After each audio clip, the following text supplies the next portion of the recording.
तो summer slam की night 1 के बाद WWE ने आज फिर से धमाका कर दिया, क्योंकि वापस लौट कर आ गए हैं बीस्ट इनकार्नेट ब्रॉक लेसनर। इसी के साथ आखिर इतने टाइम के बाद कोडी रोड्स के हाथों में चैंपियनशिप लगी गई। तो हेलो गाइज, मैं Gagan and welcome to my YouTube channel wrestling slammer. तो कल समर स्लैम की धमाकेदार नाइट 1 के बाद आज हम बात करेंगे समर स्लैम की नाइट 2 के बारे में। तो वीडियो को लास्ट तक देखना और लाइक और सब्सक्राइब करना मत भूलना। तो समर स्लैम का ओपनिंग मैच हमें नाओमी, रेहा रिप्ली और ईयो स्काई का देखने को मिलता है और ये मैच WWE की वुमेन्स वर्ल्ड चैंपियनशिप के लिए था। WWE ने आज नाओमी को एक स्पेशल एंट्रीज दे दी क्योंकि उनके फादर गिटार बजा रहे थे, जिस पर उन्होंने अपनी एंट्रेंस करी। बात करें इनके मैच की तो बहुत ही फास्ट पेस्ड मैच हमें ये देखने को मिलता है। मैच के स्टार्ट में नाओमी तो रिंग से बाहर चली जाती हैं और मैच को स्टार्ट ईयो स्काई और रेहा रिप्ली करती हैं। इसके बाद नाओमी की भी इस मैच में एंट्री हो जाती है। इस मैच से हमें बहुत सारे अच्छे मूव्स भी देखने को मिलते हैं ईयो स्काई की तरफ से। एक मोमेंट पर यहाँ रेहा रिप्ली को डबल मूनसॉल्ट पड़ जाते हैं, जहां पहले तो नाओमी उन्हें स्प्लिट लेग मूनसॉल्ट लगाती हैं, जिसके तुरंत बाद ईयो स्काई भी उन्हें मूनसॉल्ट लगा देती हैं। वैसे रेहा रिप्ली जब नाओमी को रिपटाइड लगाती हैं तो लग रहा था कि नाओमी अब हारने वाली हैं, लेकिन इसके बाद ईयो स्काई पिन को ब्रेक कर देती हैं। मैच के एंड की बात करें तो रेहा रिप्ली टॉप रोप से सुपर रिपटाइड लगाती हैं ईयो स्काई को, लेकिन तभी नाओमी आकर यहाँ स्मार्टली रेहा रिप्ली को रोल अप करके पिन कर देती हैं और इसी के साथ नाओमी ने अपनी चैंपियनशिप को यहाँ रिटेन कर लिया है। वैसे ये तो बहुत ऑब्वियस था कि नाओमी को यहाँ WWE हरवाने नहीं वाली थी, लेकिन उन्होंने यहाँ रेहा रिप्ली को पिन किया है, जो कि बहुत बड़ी बात है। वैसे समर स्लैम की ओपनिंग मैच के हिसाब से ये काफी अच्छा मैच था, लेकिन इसके बाद जो मैच होता है वो अब तक के TLC मैचेस में one of the best matches की लिस्ट में आने वाला है, क्योंकि इसके बाद हमें tag team championship TLC match देखने को मिलता है और बहुत ही खतरनाक मैच था ये। मैच की शुरुआत से ही हमें टेबल्स और लैडर का यूज देखने को मिल जाता है। एक के बाद एक जितने शॉट WWE दिखा रही थी वहाँ कुछ ना कुछ हो ही रहा था। यहाँ एक बार तो हमें 4 कूल स्पॉट एक साथ दिखाए जाते हैं, जहाँ पहले तो Johnny Gargano spring board DDT लगाते हैं जो गेसी को टेबल के ऊपर, और इसके तुरंत बाद हमें एक शॉट दिखाया जाता है जहां डेक्स्टर ल्यूमिस फ्रॉग स्प्लैश लगाते हैं मॉन्टेज फोर्ड के ऊपर, और ये मूव भी टेबल के ऊपर लगाया जाता है जहां टेबल टूट जाती है। इसके बाद हमें रे फिनिक्स का स्प्लैश और नेथन फ्रीजर का स्पेनिश फ्लाई देखने को मिलता है। एक मोमेंट पर तो टमासो चिम्पा टाइटल्स को होल्ड करके वहां लटक जाते हैं। यहाँ DIY की हेल्प करने के लिए हमें कैंडिस लरे भी देखने को मिलती हैं, जिसके बाद B-Fab और निकी क्रॉस की भी यहाँ इंटरफेरेंस होती है। लेकिन आज कैंडिस लरे के साथ WWE ने बहुत बड़ा स्पॉट कर दिया, जहां हमें दिखाया जाता है कि कैंडिस लरे टाइटल को ग्रैब करने के लिए लैडर पर चढ़ती हैं, जिसमें DIY उनकी हेल्प कर रहे थे। लेकिन यहाँ मॉन्टेज फोर्ड आकर जॉनी गार्गानो को स्प्लैश मारते हैं, जिसकी वजह से लैडर को धक्का लगता है और कैंडिस लरे सीधा नीचे आकर गिरती हैं। यहाँ लैडर टूट चुका था और कैंडिस लरे की हालत बहुत खराब लग रही थी, लेकिन मॉन्टेज फोर्ड का यहाँ रिएक्शन देखने वाला था। वैसे हमें यहाँ अंकल हाउडी की भी इंटरफेरेंस देखने को मिलती है, जो कि सारी टीमों को लैडर पर से गिरा रहे थे। लेकिन इसके बाद अंद्रादे ने एक कूल सा सन फ्लिप पावर बम लगाते हैं, जो कि उन्होंने ब्रिजिंग लैडर के ऊपर लगाया था। लेकिन इसके बाद जो गेसी और डेक्स्टर ल्यूमिस लैडर पर चढ़कर टाइटल को निकाल लेते हैं और मैच के एंड में व्हाइट सिक्स ने अपने टाइटल को रिटेन कर लिया है।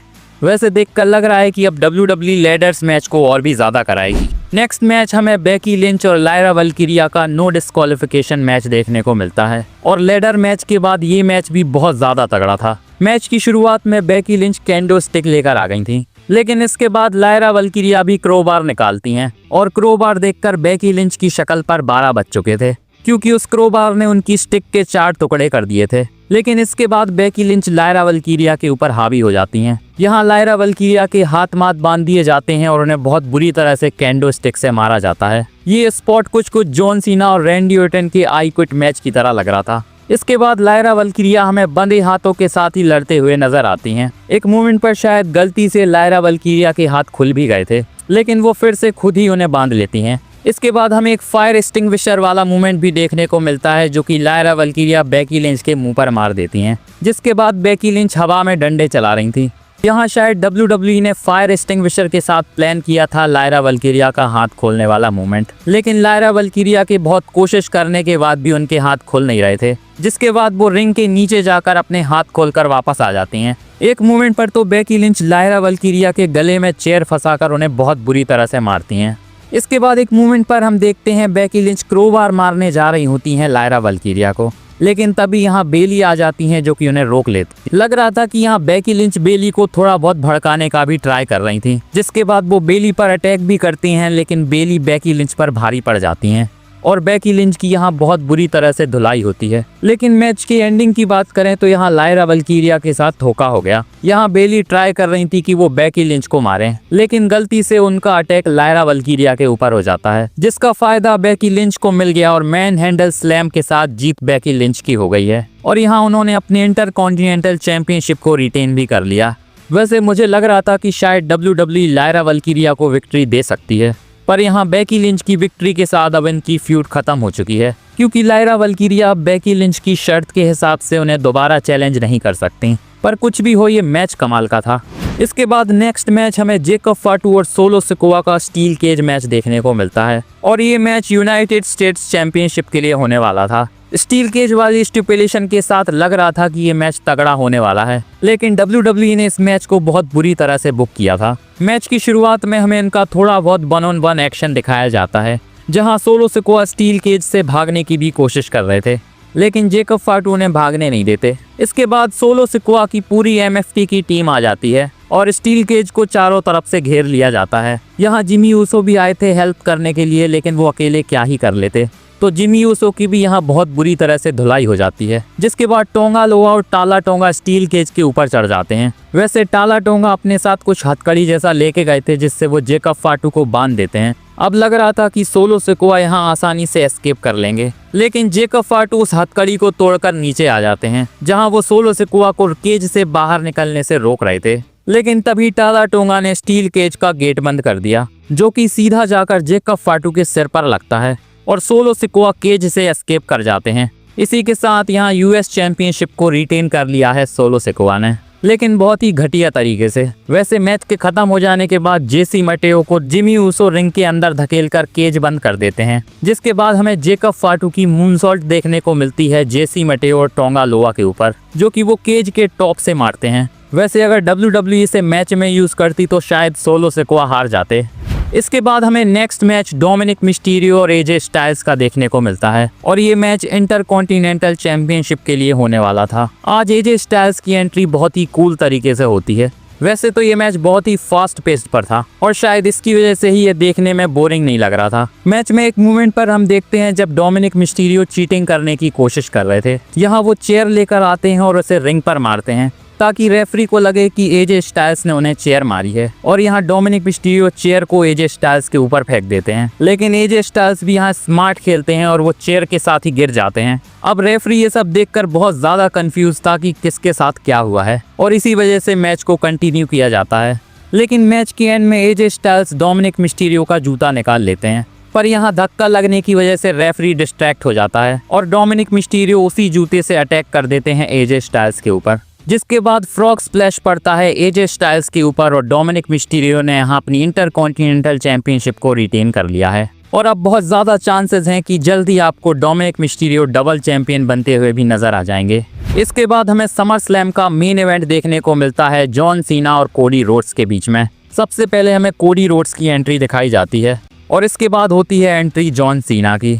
और जॉन सीना के फेस टर्न के साथ आज हमें उनके टाइटनट्रॉन में भी बदलाव देखने को मिल गया। इसी के साथ जॉन सीना की एंट्री भी हमें पहले वाले जॉन सीना की तरह ही देखने को मिली। सबसे पहले तो जॉन सीना यहाँ कोडी रोड्स को हक करते हैं और इसके बाद इनकी तगड़ी ब्रॉल स्टार्ट हो जाती है और क्योंकि एक स्ट्रीट फाइट मैच था तो हमें शुरुआत से ही हंगामा देखने को मिल जाता है। इसके बाद दोनों सुपरस्टार्स एक दूसरे को स्टील स्टेप से मारते हैं और यहाँ बहुत ब्रूटल तरीके से मारा जा रहा था। दोनों सुपरस्टार्स बहुत बार अपने सिग्नेचर मूव्स ही मार रहे थे एक दूसरे के ऊपर। इसके बाद कोडी रोड्स पाइल ड्राइवर का भी यूज करते हैं जॉन सीना के ऊपर, लेकिन शॉकिंगली यहाँ जॉन सीना किक आउट कर देते हैं। इसके बाद हमें एक टेबल स्पॉट भी देखने को मिलता है जहाँ जॉन सीना AA लगाते हैं कोडी रोड्स को। एक बार तो जॉन सीना यहाँ अपने सारे मूव्स का यूज कर लेते हैं कोडी रोड्स के ऊपर, लेकिन कोडी रोड्स यहाँ हारने को तैयार ही नहीं थे। जॉन सीना यहाँ एक खतरनाक लेग ड्रॉप भी लगाते हैं, लेकिन कोडी रोड्स यहाँ भी किक आउट कर देते हैं।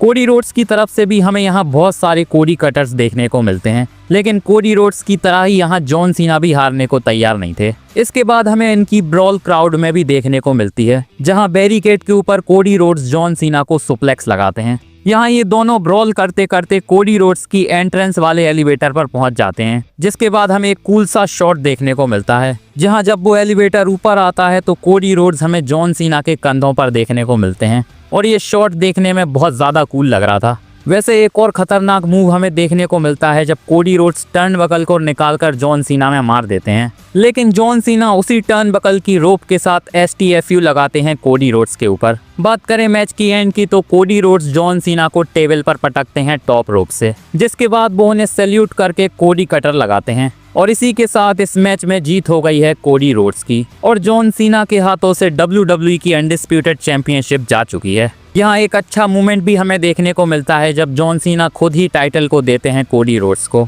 और यहाँ बहुत सारे पायरोस के साथ कोडी रोड्स सेलिब्रेट करते हैं। लेकिन इसके बाद होता है एक बहुत बड़ा धमाका, क्योंकि यहाँ ब्रॉक लेसलर का म्यूजिक हिट होता है और फाइनली ब्रॉक लेसलर ने इतने टाइम के बाद रिटर्न कर लिया है। यहाँ क्राउड तो भाई पागल ही हो गया था और जॉन सीना की शक्ल की हवाइयाँ उड़ चुकी थीं। यहाँ बहुत ही शाही तरीके से पायरोस के साथ ब्रॉक लेसलर की एंट्री होती है। इसके बाद ब्रॉक लेसलर रिंग में आते हैं और जॉन सीना को F5 लगा देते हैं और इसी के साथ समर स्लैम की नाइट 2 अफेयर चली जाती है। वैसे अभी तक ये सुनने में अनरियल लग रहा है कि ब्रॉक लेसलर ने अब WWE में वापसी कर ली है, क्योंकि कल तक अगर कोई ये कहता भी तो किसी को विश्वास नहीं होता। वैसे अब ऑब्वियस है कि हमें ब्रॉक लेसलर और जॉन सीना की फ्यूड देखने को मिलने वाली है, पर मानना पड़ेगा WWE ने इस चीज़ को बहुत ज़्यादा सीक्रेट रखा था। WWE ने समर स्लैम की दोनों नाइट्स को बहुत ही तगड़ा बुक कर दिया। तो कमेंट में बताओ आपके हिसाब से समर स्लैम की कौन सी नाइट बेस्ट थी। बाकी अगर वीडियो को लास्ट तक देख रहे हो तो प्लीज़ गाइज लाइक भी कर दो और चैनल को सब्सक्राइब भी कर दो यार, और बेल आइकन को भी दबा दो ताकि मेरी वीडियो की अपडेट आप तक पहुंचती रहे। मिलते हैं नेक्स्ट वीडियो में, धन्यवाद।